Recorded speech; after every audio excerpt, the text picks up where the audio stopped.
Welcome to another one of my videos. Today I want to talk a bit about contrast and how we can visualize contrast for doing these edits. It's important to understand the concepts behind brightness and contrast and where those pixels in your image fit within the spectrum of the image.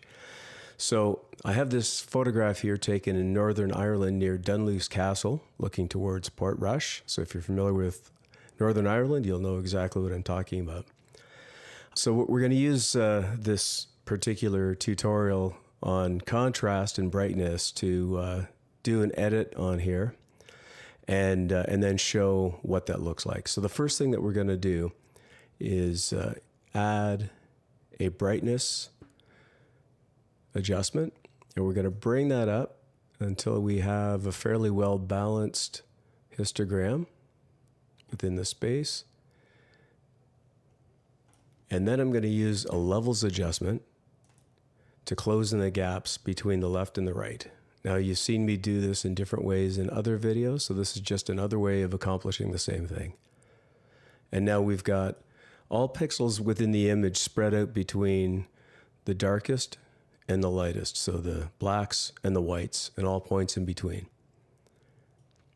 So we can do some other things to help with the local contrast, and in that we're going to load up a clarity filter, and without going too overboard, we're just going to bring that up a little bit. So that helps us keep the relative brightness and exposure of the image as it was, and gives a sense of better contrast without crushing the blacks or blowing out the highlights. All right. So from here, I'm going to show you this handy little trick to visualize this. And we're going to bring in a gradient map.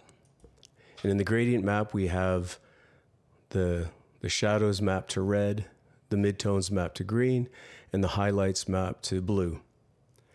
Now, if we were to turn off the adjustments that we just did, what we'll see here is most of the image fits in the mid-range area, and then these areas are fairly dark, and so they're red. So as you recall, the image initially was a little dark and not very contrasty.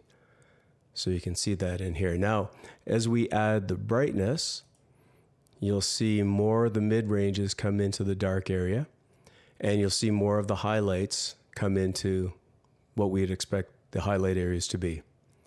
Then when we add the levels, you'll see a greater contrast. So now you see there's more blue in the sky area and less of the mid-range, but enough in there to give some contrast. The water, as you would expect, is mostly in the midtones, and in this area, midtones and the dark. So we've got that contrast along the fence, etc. And then when we bring the clarity, that just sharpens up those contrast areas, especially in the sky, where the darks in the clouds and the lights in the clouds are more contrasted. So that's a way that you can use to visualize your contrast. And you just see this is a very nicely contrasted photograph. This shows the gradient map that visualizes the contrast. So I hope you got something from this video, and don't forget to like the video and subscribe to my channel if you haven't already done so. Have a great day.